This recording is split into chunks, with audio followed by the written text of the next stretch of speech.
Hello and welcome to the Patent Literacy Symposium Day 3, and this session is called Exploring Word Generation. My name is Karen Brady, and I am excited to facilitate this session for everyone. Just a few housekeeping items before the session starts. Handouts for this session are at the Patent Literacy Symposium Schoology page. The session handouts are within the folder for today in the time slot for this session and under the name of this session. This session is 75 minutes long and will be recorded. The chat feature is on Chat for Everyone. Please direct any questions to the chat feature as we go along today. Please keep your video feature off and mute yourself to eliminate any potential distractions to the presentation. We would love for you to tweet out or share on social media all that you're learning here from the symposium and this session. The hashtag for the Patent Literacy Symposium is hashtag PA-Lit-Symposium 2020. And now I would like to introduce our presenters, Jennifer Brosky and Sarah Loball. Sarah Loball currently works at the Capital Area Intermediate Unit as an educational consultant for MTSS and literacy. Her previous experience includes positions as an elementary teacher, elementary reading specialist, and a middle school literacy coach. She is especially passionate about instructional coaching to build capacity for literacy instruction across all grade levels. We also have Jennifer Brosky today. She is also an educational consultant for the training and consultation team at the Capital Area Intermediate Unit and a 20-year education veteran. Currently, Jen supports the Multi-Tiered Systems of Support initiative, focusing on academics and mathematics. Before her role at the CAIU, Jen worked for the Westchester Area School District as a math specialist with a focus on middle school mathematics and tiered support for students. Jen is not only a mathematics enthusiast, she strives to help teachers learn ways to engage and instruct all learners with the use of effective, evidence-based practices. So we'd like to welcome you today. And thank you for joining us, Jen and Sarah. Thanks. Hi, everyone. Welcome to Word Generation. Jen and I are excited to share with you about this free program that can be used to for your Tier 1 core instruction in grades 4 through 8. So our main goal today is to introduce Word Generation to you. Again, Word Generation is a program that is designed to teach academic vocabulary across core content areas in grades 4 through 8. We're also going to include some information today on how gaps in student vocabulary in the adolescent phase of literacy interferes significantly with the comprehension of texts across content areas. And in keeping with the theory that's guiding this conference, we visit Scarborough's reading rope to tie in how word generation fits into this theoretical framework. As we introduce word generation and explain its practices for implementation, you'll notice that there is a focus on strengthening the language comprehension strands of the reading rope. So word generation provides background knowledge about facts and concepts that students may not typically be exposed to in typical reading done in reading programs in the schools, etc. Of course, the vocabulary strand is central to the word generation program as students expand their knowledge and usage of Tier 2 and Tier 3 vocabulary words. And they're also able to strengthen the verbal reasoning aspect of the rope through their participation in class-wide discussions, inferencing, and analyzing topics. And of course, they're also expanding their literacy knowledge and language structures throughout the program as well.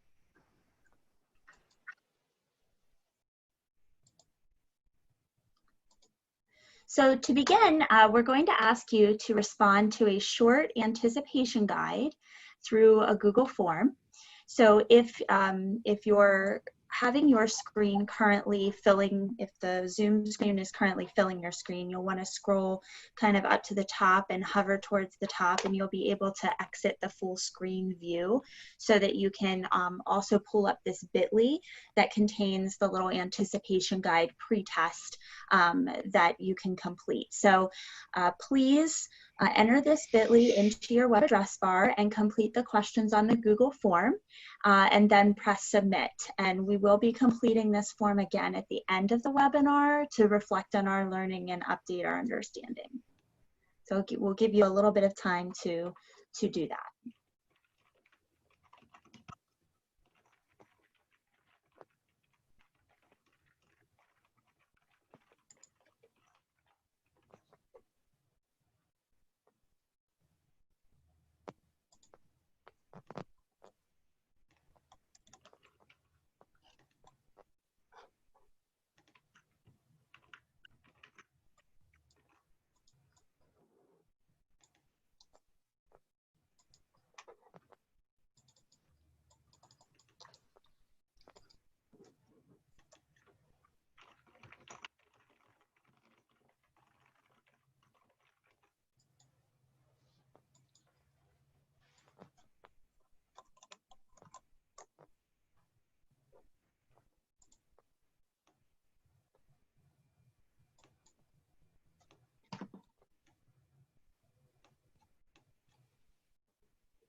If you're just coming into the webinar, we are using the bit.ly that's currently on the screen to take a short pre-test, or it's an anticipation guide to fill out what we know about vocabulary instruction before we begin.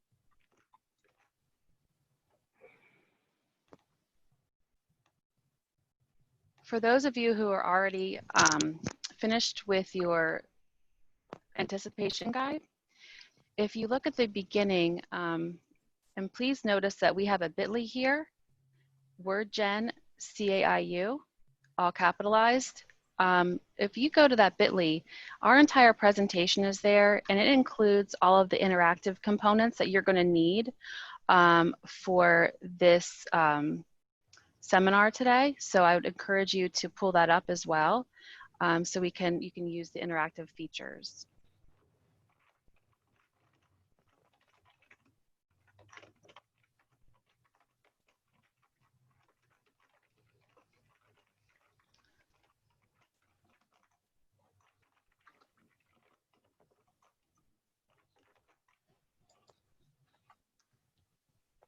Okay, I think that's good, Sarah. Yep, I think that'll be good. Okay, so all about WordGen, everything about it comes from the Strategic Education Research Partnership Institute, or SERP, who created the WordGen program. And they were founded as a result of several studies that were conducted by the National Research Council of the National Academy of Sciences.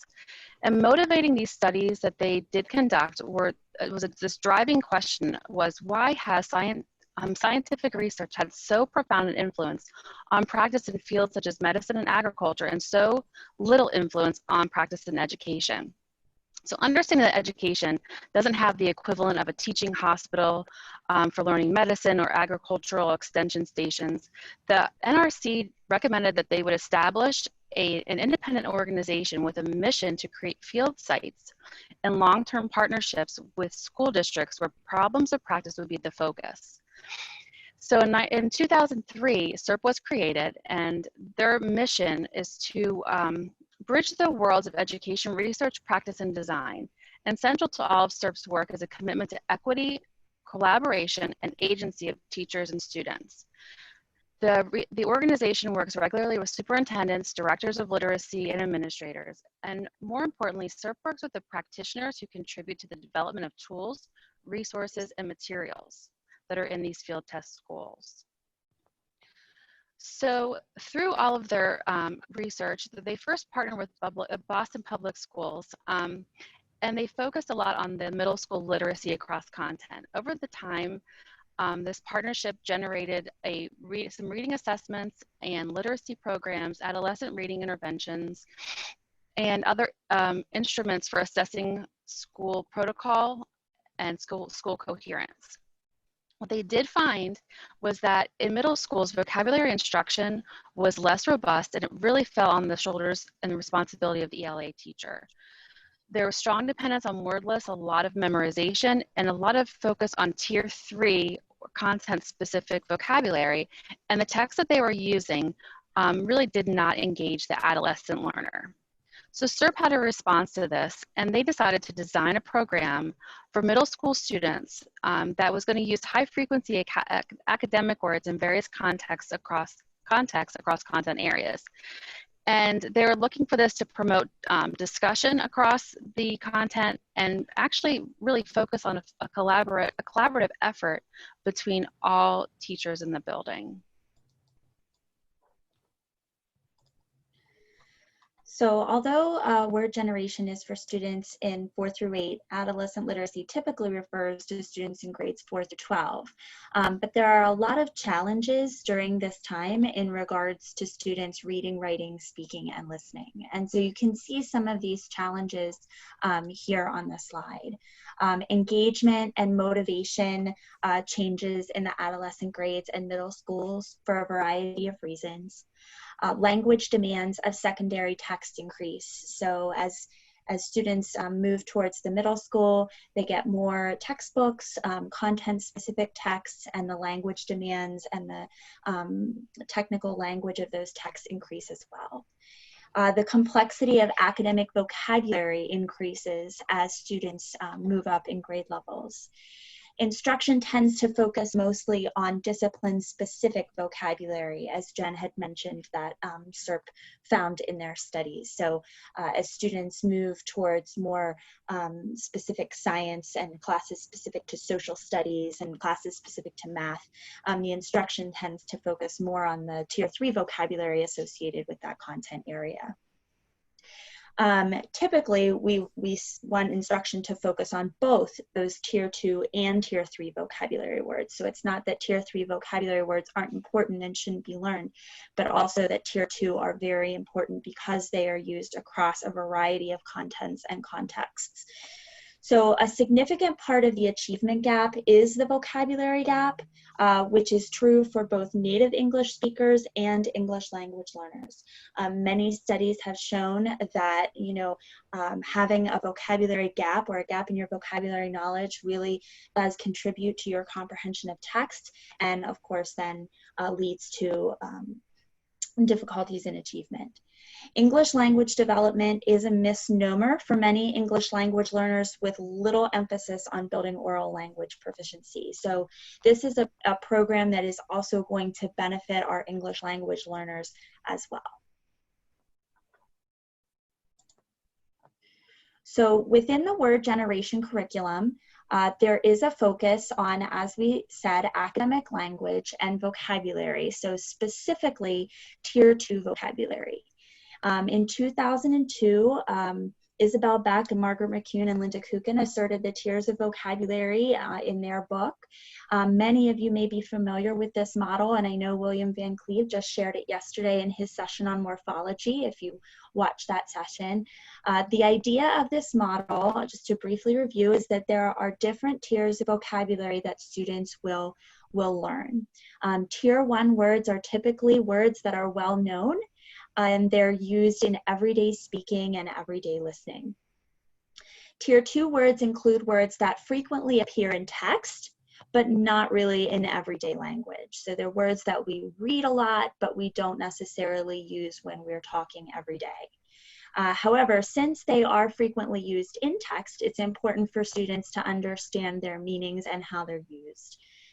Tier 3 words are those words that are associated with a specific domain, and they're not commonly used outside of that domain. So for example, the word isotope is a word that would not typically be used outside of the field of science. Word generation generally focuses on tier 2 words that are commonly used in text, although there are some lessons that do include like maybe 1 or 2 tier 3 vocabulary words just to provide an understanding for reading about that particular topic and discussing that particular topic.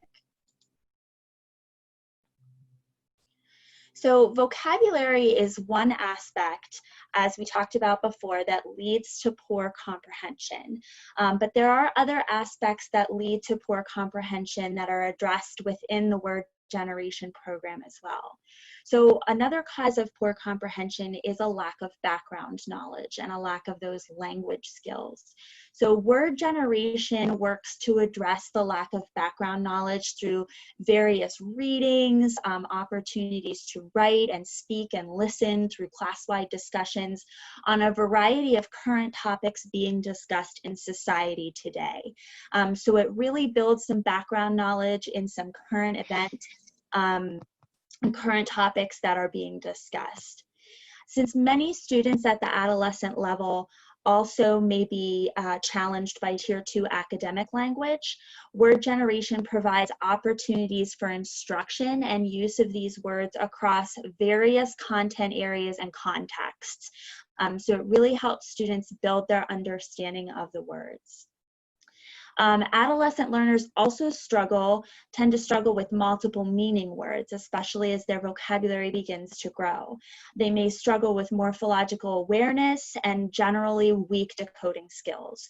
So word generation does provide opportunities for students to learn multiple meanings of words and use morphological awareness and morphology as they're starting to learn meanings and decode meanings of words.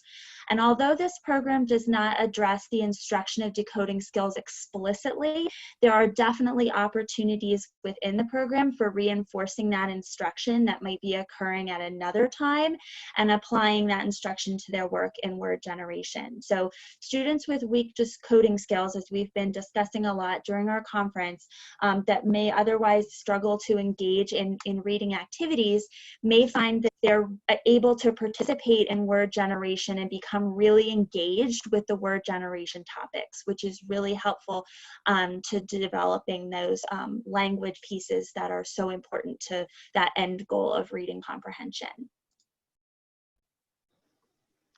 Okay, so a quick survey here. If you could in the chat, if you could type in what you think the average number of minutes students are engaged in discussion are. And if we could look at, you'll give 3 numbers, one for low track classes, one for mid track classes, and high track classes. So if you could just go ahead and put your thoughts in the chat so we can get an idea of what your thoughts are.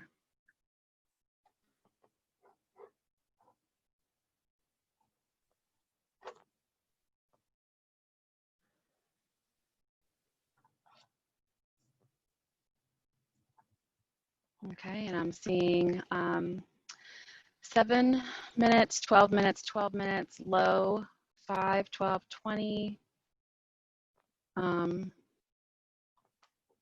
10, 12, 15, okay. 5, 7, 10, okay. So, you know, it looks like we're looking at the average from those who are contributing to the chat. About 7 minutes, 5 to 7 minutes for lower tracked classes. About 12 minutes for mid, and 20, just trying to quickly average that out in my mind, about 15 minutes for the higher groups, the higher track classes. Okay, thank you for contributing some thoughts for that. Well, here is what's happened. So, even though we know, and there's overwhelming evidence, that the role of discussion is so critically important to academic achievement, the studies are finding that classroom discussion was quite rare and brief, and this has been the case for a very long time. So even though in the higher track classes, we're looking at 3.5 minutes are spent in discussion. And if you look the lower track classes, even less. So what we know is that, high track students generally have the kinds of contexts and opportunities that provide them with a kind of language that we know is necessary for academic achievement. But students, especially English learners in lower track classes, are generally school dependent for this type of language exposure that we know is associated with text comprehension and academic success. So we need to provide them with these kinds of opportunities, again, because they are school dependent for English. So I wonder also in the chat, if you wouldn't mind, if you can tell us if you're surprised by those results, or if that, kind of falls in line with what you were thinking. I'd like to hear a little bit from you in the chat. Not surprised, but sad, someone's commented. Yeah, so we're not surprised by this. I think we feel disappointed that it is the way that it is, but again, this is what research has indicated, and this is why Sarah and I have really found that WordGen could be an amazing answer to this classroom discussion piece.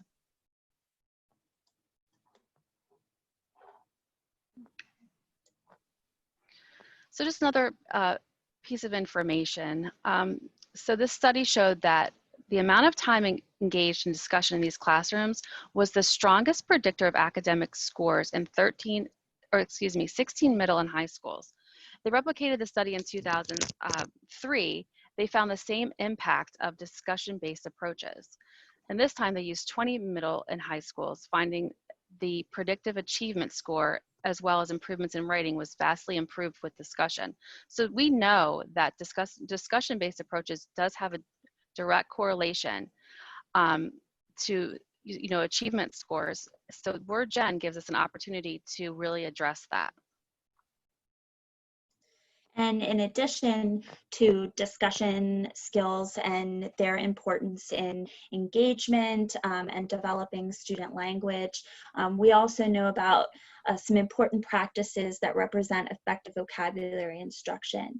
And so when thinking about effective vocabulary instruction, students need multiple intentional exposures to language and words.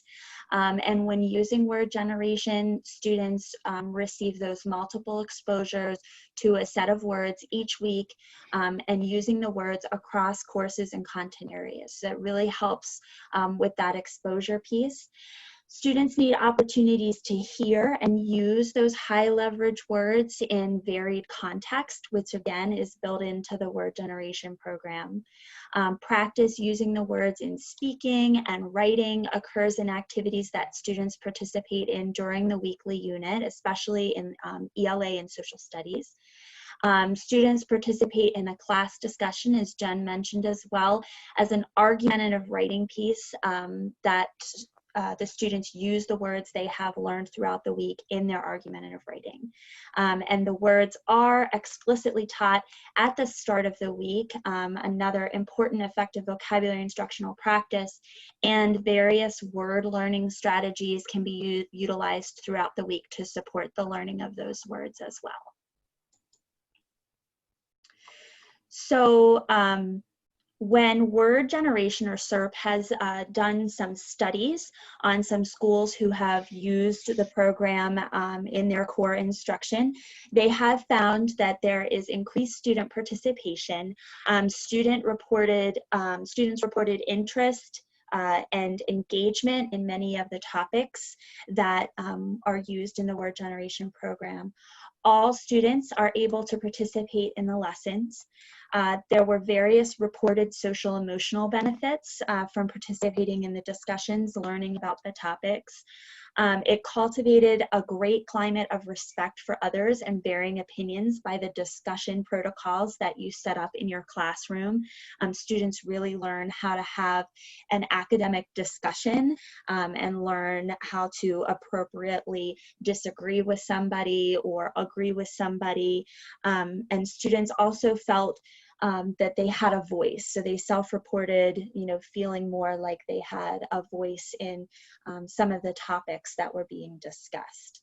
Specific to Pennsylvania, studies found that there was an increase in vocabulary scores from pre-test to post-test. One school who has been implementing the word generation program for approximately 3 years has seen an increase in PSSA scores on the vocabulary strand specifically, and also seen an increase in argumentative writing ability and scores on argumentative writing assessments. So as you can see, word generation really has a lot of positive outcomes for students as a core instructional practice. And again, this is just kind of reiterating a little bit of the outcomes, the improved adolescent literacy outcomes that come about through the use of the word generation curriculum. First of all, that academic language through the vocabulary utilized in the program through that variety of content areas. There's also an increase in that ability to write argumentatively through the use of the classroom discussion techniques. And as we know here in Pennsylvania, we have the text-dependent analysis response on the PSSAs, which ultimately is argumentative writing. And so this argumentative writing that students are doing here can only really support that writing that they're doing for the text-dependent analysis responses. Also, helps develop analytic reasoning. Students are encouraged to use data and other information that they learn throughout the week on the topic with the words that they can use to help form their argument. And also, this is a great program to reinforce reading to find evidence, because students are, constantly reading about the topic, using the words in different content areas, and at the end, students are required to participate in that discussion and write that argumentative piece, and they are needing to go back into the lessons and the evidence that they have learned about to help support their argument. So there's a lot of different outcomes that can be very positive for adolescents in the area of literacy from using this program. So before we move on to showing you what word generation looks like and examining the different components of it, we thought we'd stop for a minute and take some questions, if you have any, about the research behind this program, and the evidence that supported its development. So if you have any questions, we would love to hear from you at this point.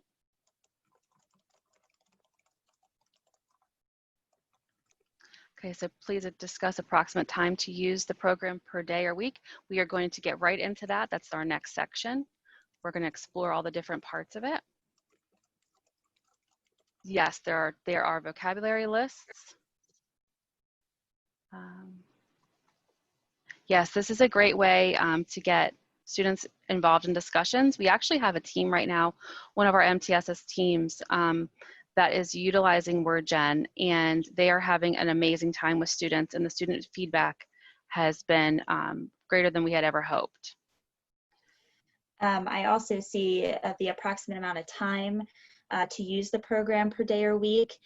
Jen, I don't know if you already addressed that, but typically they use the word generation program once a day, the students do, but of content teachers, it would be required about 15 minutes one day a week. Right. And we'll get into all those, the nuts and bolts of it as we continue on.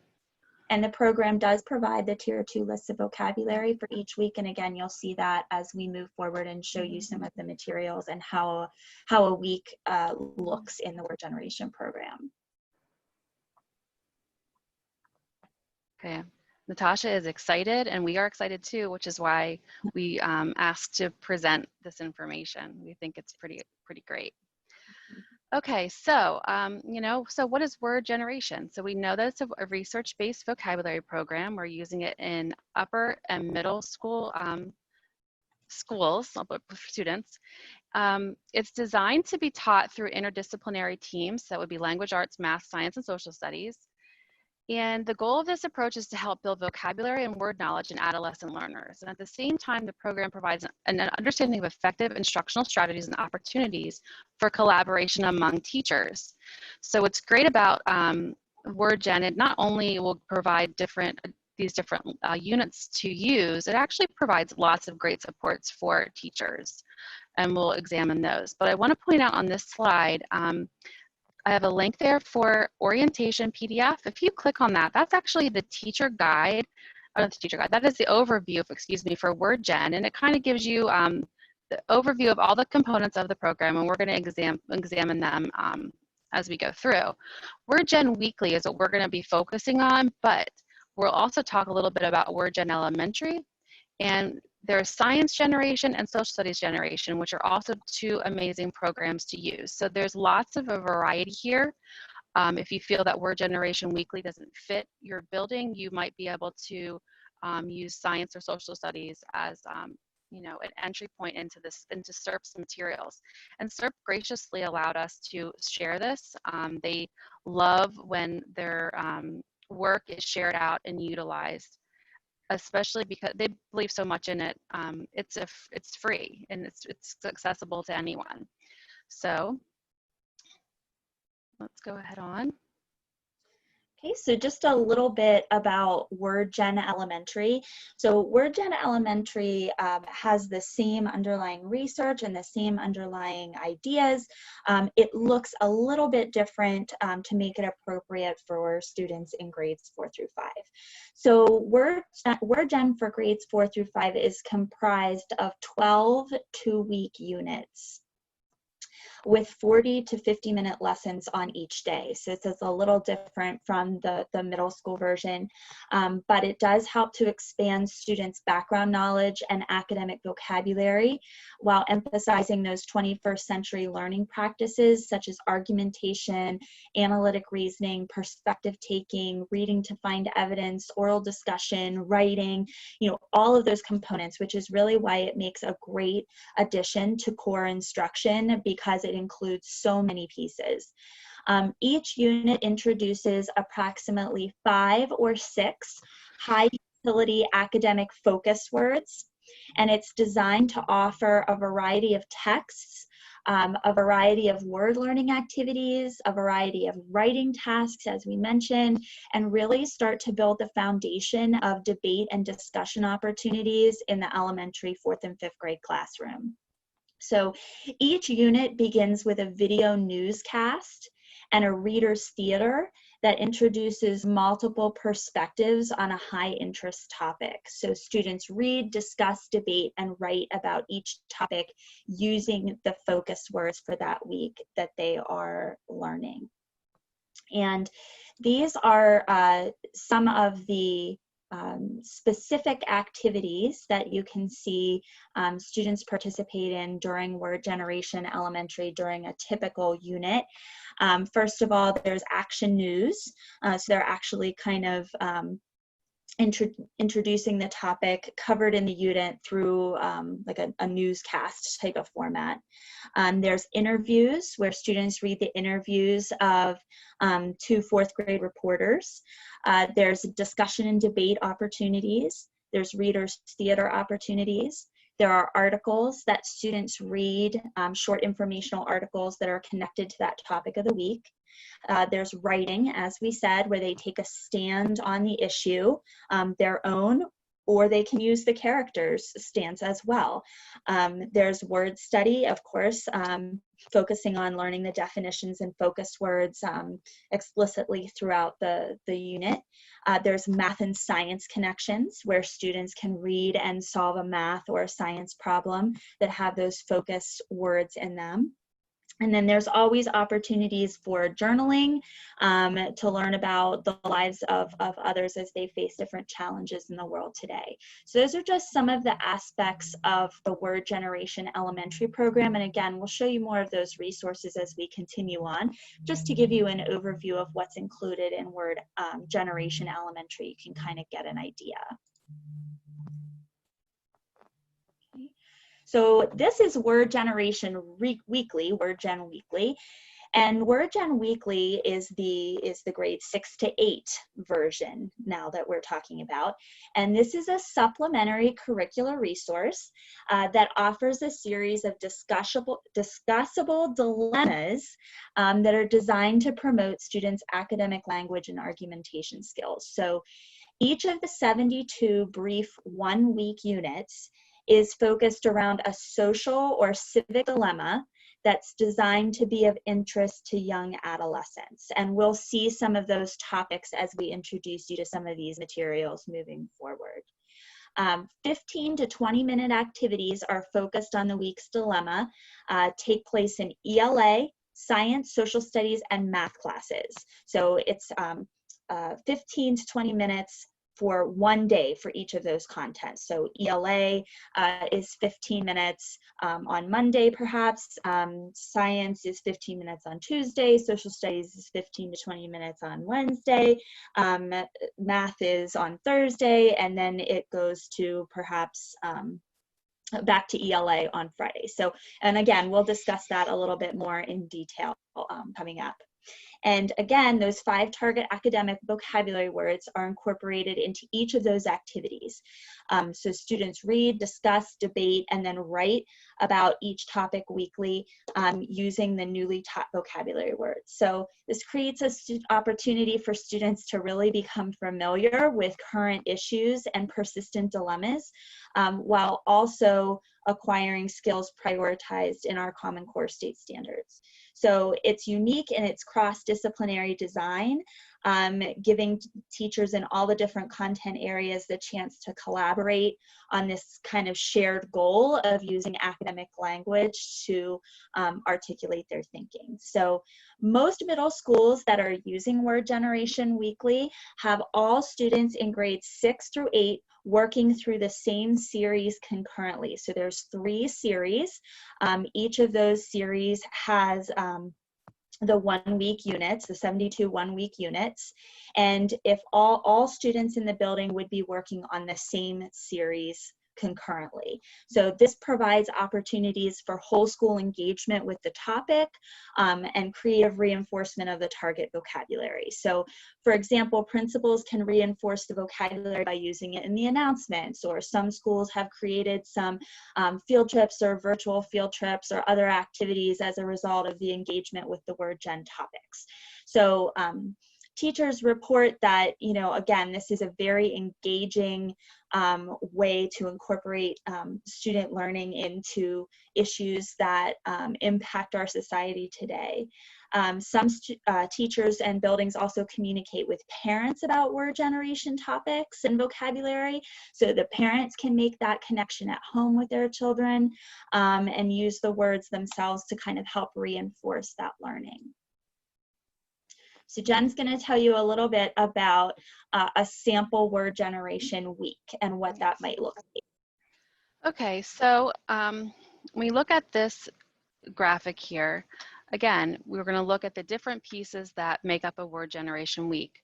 The link on the left-hand side where it says Teacher's Edition, if you click on that, you're going to have access to the Series 2 Lesson 16 materials, and those are the kind of ones we'll be looking at. Some of the video clips we will look at will correspond to that.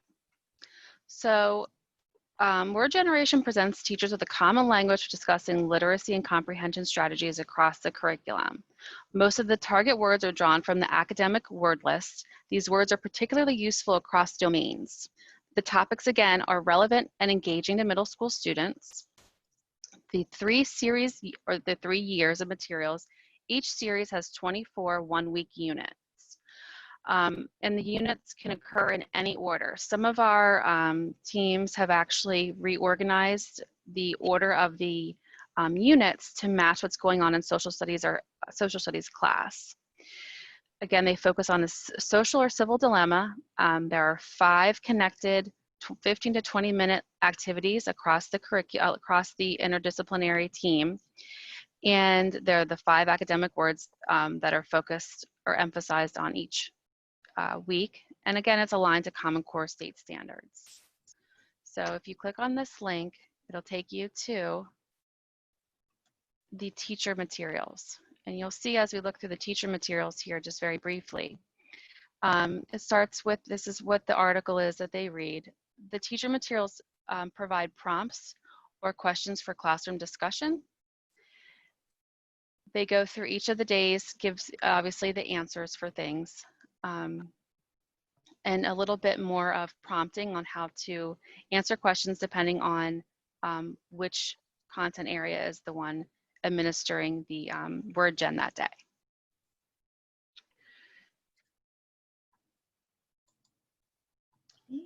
So let's dig a little bit deeper into what the ELA day looks like. So the ELA teacher typically leads the first particular day where they're introducing the topic of the week.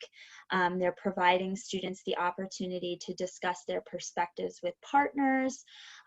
They're reading or they're reading the passage, stopping to discuss the passage. Examples of questions for classroom discussion are noted, like Jen said, in the teacher's edition on the launch passage of each unit. And so students begin to kind of start to develop a stance or a claim about the topic. And again, this is also the day where the words are introduced. So you'll see also a teacher guided section on introducing those words and what they may look like. I think that's on the next slide. Okay, let's show the video clip of the first beginning of the introduction of WordGen. Let's hope this works.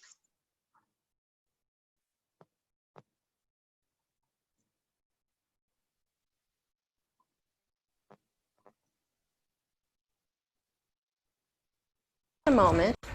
Nate, do you happen to know any ratings for them? We have down. Good, Jonathan, come in quickly. Good. Take out a piece of paper. We're talking about movies today. Good. Who's got one? Because here's the thing. I've got some people that I've got a list of them, and some people are kind of thinking. Jamar, are you ready? Give us a movie or video game. What do you got? The what?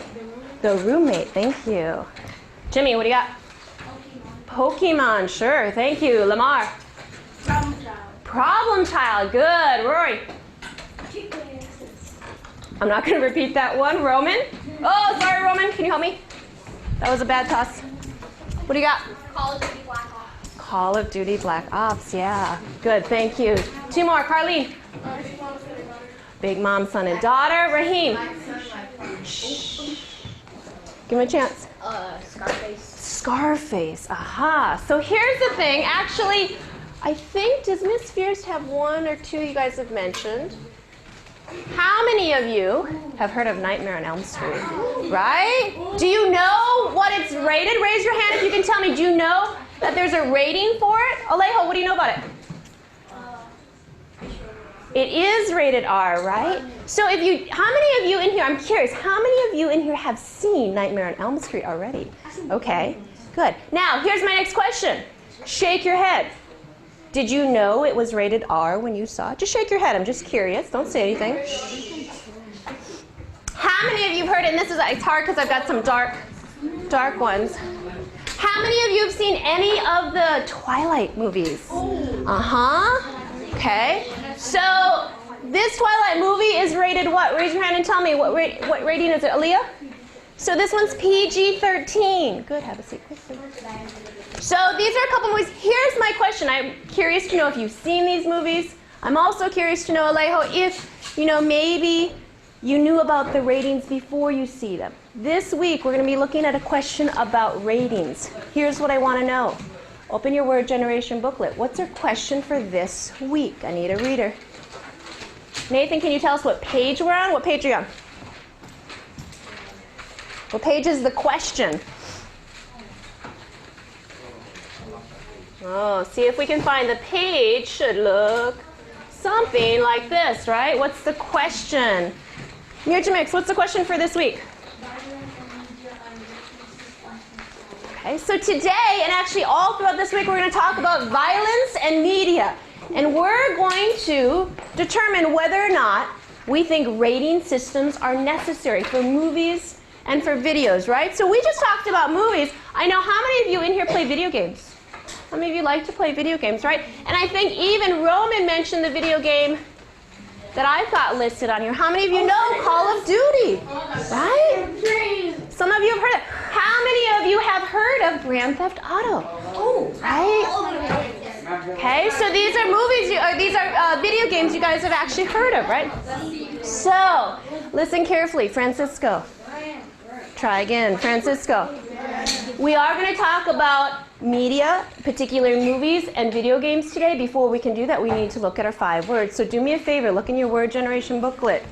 Please turn to, is it page 26? 25? So just to jump in here, as you kind of took a look at that, a little bit of the beginning of that introduction of the question, I just want to remind you this was a middle school classroom.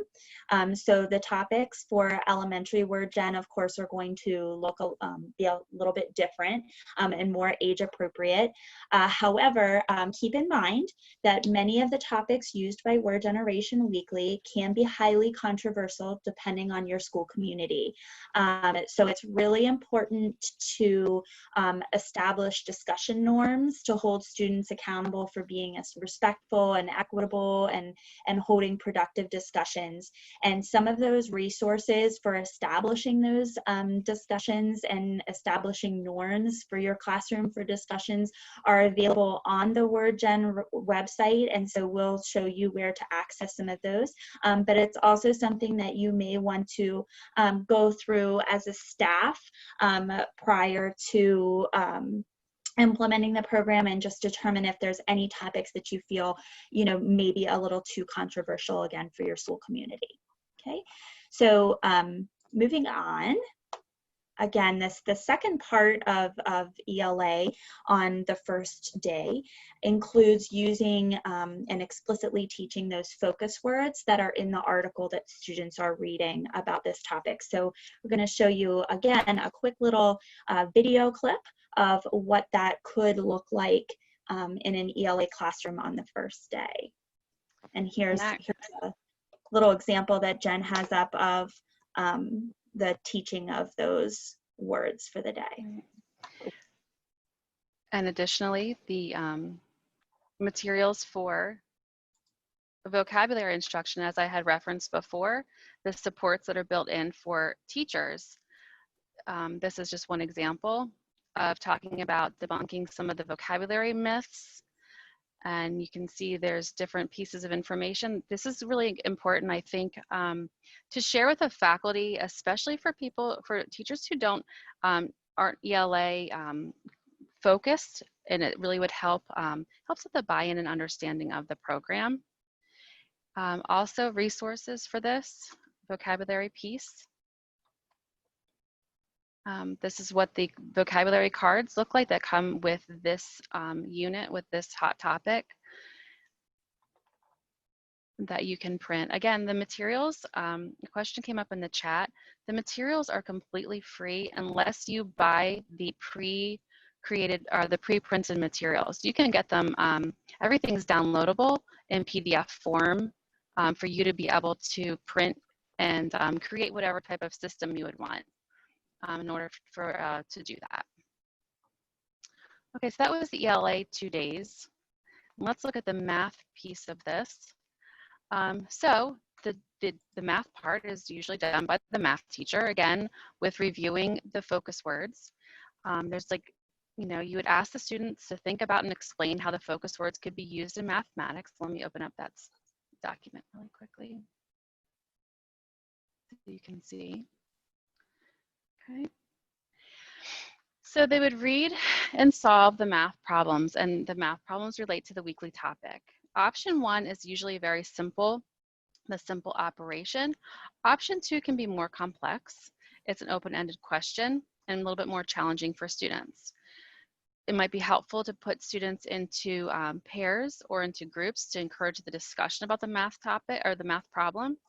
And if you notice how the focus words are embedded within the actual math problems themselves, so it really, makes this problem relatable to what they've already now first have read in English class or in their ELA course.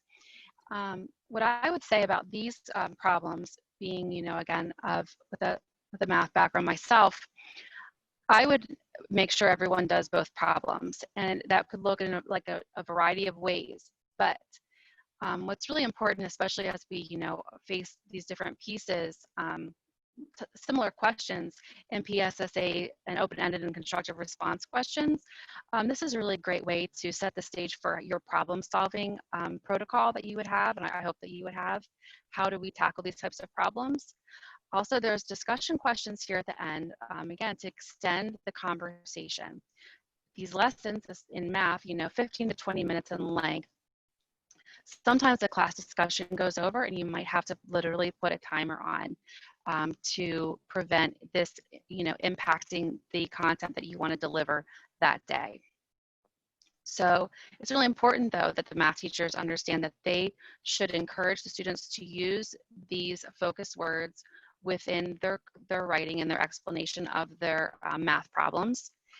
And,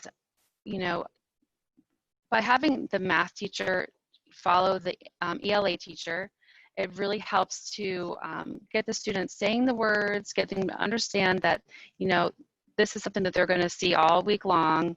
And it really helps to build that dialogue, not only among the students, but also among the teachers. So when math teachers have a little bit of concerns as to how to approach this, they should really talk with their ELA teacher and also social studies teacher about how to handle discussions appropriately. Because again, if that's not your focus or your specialty, that takes some finesse too. Unfortunately, WordGen does build some of those components in to help teachers who don't usually handle classroom discussions do those effectively. And here is, let me go back, this little picture, a little video of WordGen in a math class.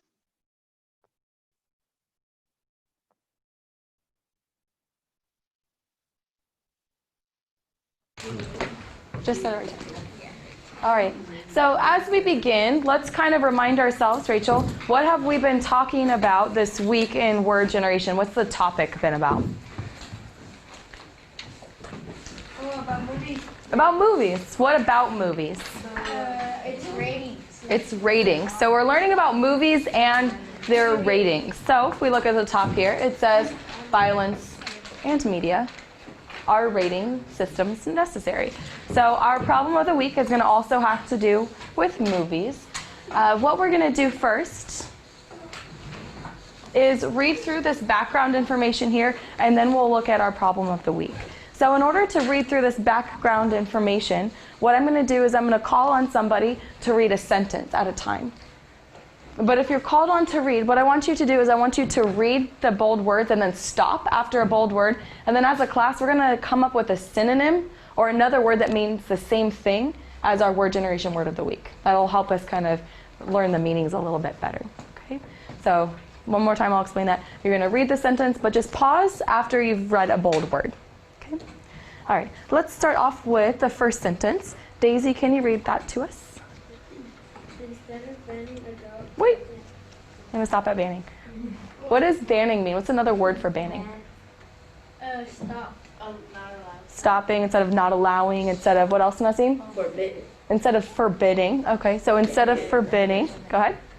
Without content in movies, the Motion Picture Association will measure Ratings. What's another word for ratings? What do ratings mean? Listen. PG-13. Okay, those are examples of ratings, but what's another word that means the same thing as rating?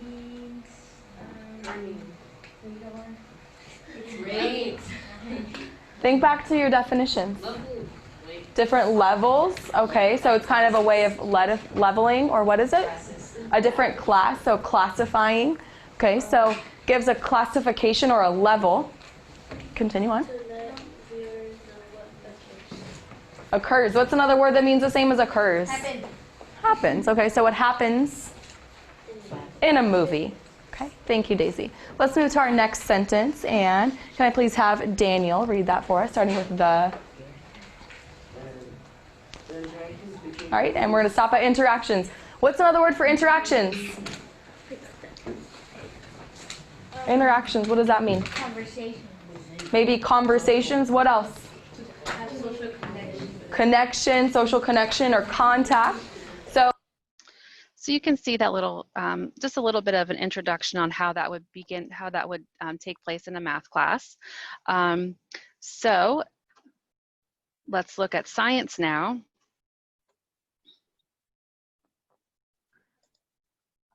So science usually is led by the science teacher. The same approach, you're reviewing the focus words. Let me pull the document up here so you can see that if you're not using the bit.ly.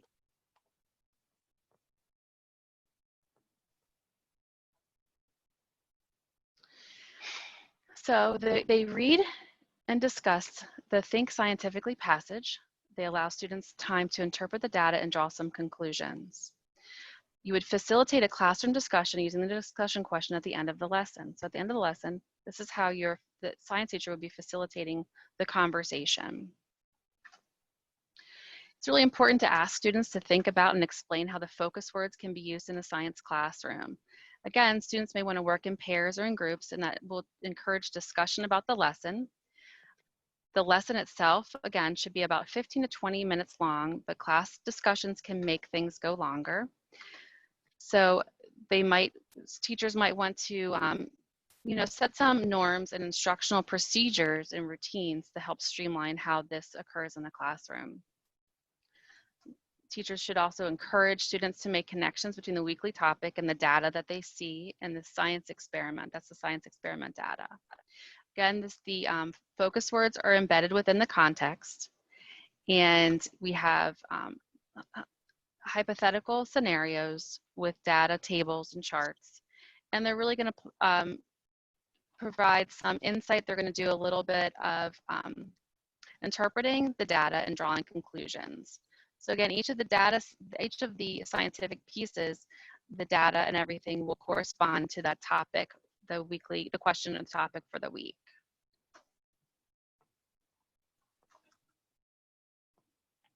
And here's what this looks like in a science classroom.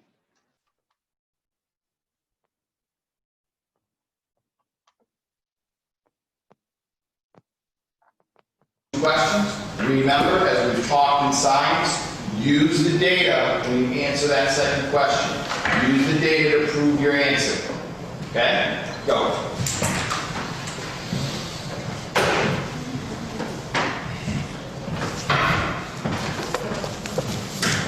Just use that right now. We'll look after this. I'll let you go get it. Okay?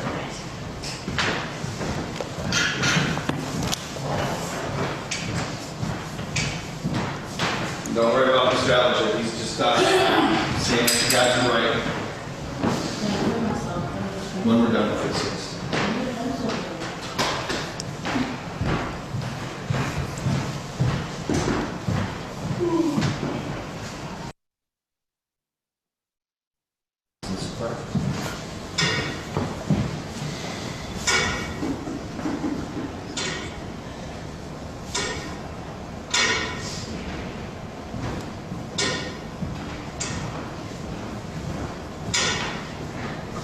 You notice on the video, they have their materials bound and printed. We'll talk about options for that going forward.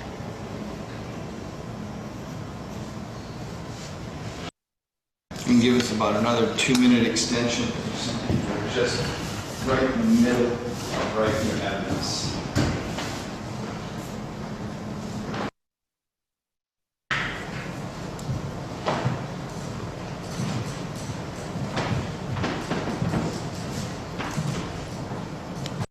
that's just the beginning of that. Then they go in to have a bigger discussion.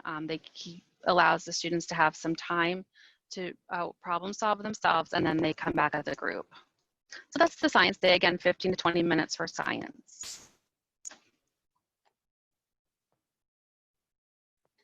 Okay, for social studies, this is a big day because in social studies, they have a debate about the issue, and this is typically led by the social studies teacher. The focus words, again, are reviewed. They review discussion norms, which, again, may take a while to teach and set. And then they review the debate question and the position. So our debate question for our first lesson here, Unit 2.16, is violence in media, are rating systems necessary? So that's what they're going to be debating. You can let teams pick a position, or you can assign positions, or, I've seen some classes where they simply, if you're somebody who uses spiderweb discussions or a discussion format like that, sometimes everybody has their own position and they kind of, have a whole class discussion about the issue. Typically, you give teams or individuals a few minutes to develop a claim, accumulate some evidence that supports or counters their position, explains their reasoning, connections. So basically just take some notes prior to the debate. And then after you've selected a debate format and the students are familiar with the norms, you debate the issue. And so again, in the early weeks and months of this, it may, take a little bit of modeling. You may need to review those discussion norms very routinely, but over time, students will really get the idea of what the expectations are and what a classroom discussion or a classroom debate looks like. So there's a lot of resources on the WordGen site, which Jen has up right now, a lot of resources to help develop discussions. Maybe you already have a discussion protocol in your classroom or have experience with one, but there's, again, a lot of resources on the WordGen website. There's also some rubrics resources that you can download to use for discussion or debate as well. Students are encouraged during the debate or the discussion to use the focus words that they've been practicing to help develop their argument. Again, they're kind of gathering some evidence, so they're also thinking about the writing that they're going to be doing, arguing their particular claims. So this is a great time for them to get some more support for their argument, to hear others talking. Perhaps they will hear others talk and choose to change their position. So those are all things that you might expect. We'll just share some of the other quick documents here. Okay. These are good for the talk moves, helps students articulate, trying to clarify an understanding or position. And these are really good ways. I mean, this is good even for any person on how to communicate effectively and understand one another. And those are the moves for students. And then for teachers too, sometimes we don't know the right questions to ask to pull more information out of students. So these are the talk moves for students, or for teachers to use with students to get the best information out of them and really help them along with their thinking. Here's our video.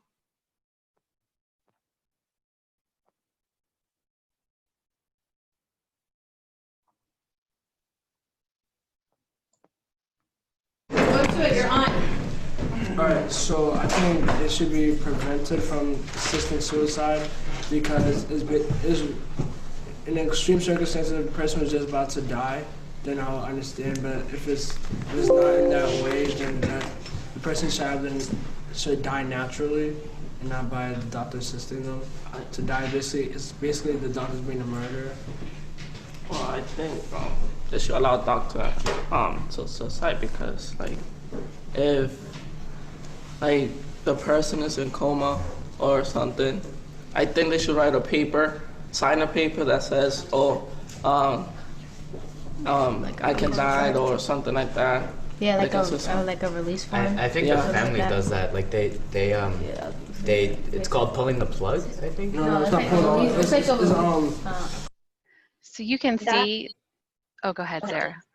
That was done in a fishbowl discussion type format. So there was a small group at the beginning, and the rest of the students were around them, and they were taking notes on what those students in the circle said, so that when it was their turn, they could have the discussion, the others would be taking notes. So that's another form of discussion you may want to consider for this time. And I was going to say, you can hear, in that conversation there, some of these are very heavy topics, which is why that topic list is really important to get that home. We had a few teams that took that to the school board for approval through use the superintendent's approval and went to the school board, because but these are highly engaging topics. Students want to talk about them, and we just have to give them the right platform and the right support so they can do that effectively. And distance learning, so this is something that WordGen is still being used remotely by many schools. The Kialo EDU is an online platform that really encourages debates for asynchronous learning. So this is a link there for that too, because WordGen, depending on what life looks like in the fall, this is a really, really great tool to use online with students. Okay, and the last day. The last day moves back to our ELA teacher. So this particular day is kind of like the culminating event of the whole entire week. And this is where students, again, they're reviewing these words, they're thinking about the debate they had and the stance that they have on the issue, they're thinking about what evidence that they're going to use, and then they are going to write an essay using those words and their evidence and stance on the topic. So again, this is in ELA, and they're using the whole week's activities to really form their argument. So they can have all of their work from that week, math, science, their debate, they'll launch passage, they have that all with them so that they can pull evidence and use that as a resource to develop their argument. And here is the rubric. That's the suggested rubric for assessing that writing piece. Which this Again, rubric is put out by Word Generation and is absolutely very helpful to use. However, if you have a district common rubric or common assessment, that's something that you may choose to use as well. Okay, and here's a little bit of the last component of the WordGen week.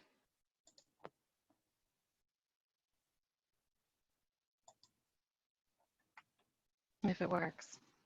This is the rubric that I have created specifically for this writing assignment. And it's one that we'll use now from now on when we write our essay each Friday. Okay? Now this essay, Paul, we've been taking a little bit of extra time with, specifically so we can start really focusing on the process of writing a really strong essay, a really strong paragraph, rather. Okay? So far, that's what we've been doing, generally, is a really strong paragraph. Eventually, we'll get to even longer, maybe more than couple paragraphs for an essay, but this one is focused on just the paragraph, and you'll see it's titled Persuasive Paragraph Rubric. Again, a rubric is kind of like a grading sheet or a scoring sheet. It's the way we're going to determine whether or not you've successfully completed your assignment. Okay? Now, we've got how many categories here?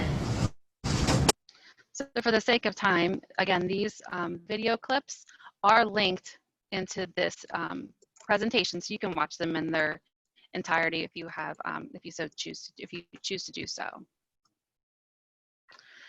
So just very briefly, and we'll get into some other pieces. We'll do some more exploration on the other programs from SERP. But the word generation resources are very, very useful, and there are a lot of them. So there's professional learning topics, as you can see listed there, and can be used by all teachers in the building. These are great professional development opportunities for an entire staff, because if you figure everyone in the building will at some point, you know, if you're growing this, starting this like say 6th grade, and then it moves 7th and 8th grade in the middle school, everyone will need to have the same understanding of how to hold a discussion and debate, or what vocabulary instruction looks like. So there's videos that can be accessed. There's also a forum for educators to talk about how WordGen is going and to get some tips from each other. Again, the videos are there. There are explanations, rubrics, classroom activities, and just other information to make the teacher feel much more confident in utilizing word generation. But what's really important here, again, about the program implementation, I mean, as this is added in, it's almost an all hands on deck for the content area teachers. We want teachers in the content areas other than ELA teachers to understand they have a critical role in developing academic language when working with students. It only uses about 15 minutes per week in each of these different content areas, and twice a week for ELA, unless you have reading and writing as 2 different courses. It's flexible. It doesn't need to be followed in that sequence. It's really ideal to develop a plan and a school-wide schedule so that teachers and students are prepared to continue the word generation unit throughout the week without any interruption. The student materials can be bound into a book that the students can carry, distributed weekly as weekly units and packets, or you could put them online. One of our schools has them actually housed in Schoology. Again, the highly controversial topics, we really want to make sure that the communication is clear and that parents know what's going on. And again, school boards might also want to be involved. And sometimes you have those short weeks, so you can double up. You could do ELA and math on one day to not compromise the unit, because the unit really is intended to be done in its entirety, you know, going through each content area. Okay,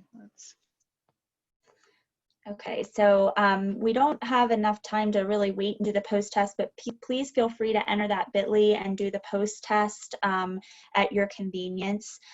Since we really have to finish up, you know, I'd like to invite especially our elementary teachers who are on this. I know we focused a lot on the middle school aspect today, but elementary 4th and 5th grade teachers, please go into WordGen Elementary. As Jen shows right there, there's a link on the slide and you can take a look at the topics. I'm sure everybody's really interested in what kind of topics the elementary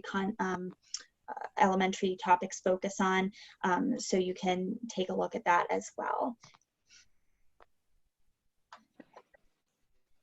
And as we're wrapping up here, these are all of the free programs and tools that are available through SERP. Each of these icons is linked directly to those resources. I have used the math pieces. I would highly recommend all of the math components. I've used them for a very long time. But again, and we're also looking here as administrative pieces and things for social emotional learning. So please, you know, use these links to dig in deeper onto different topics.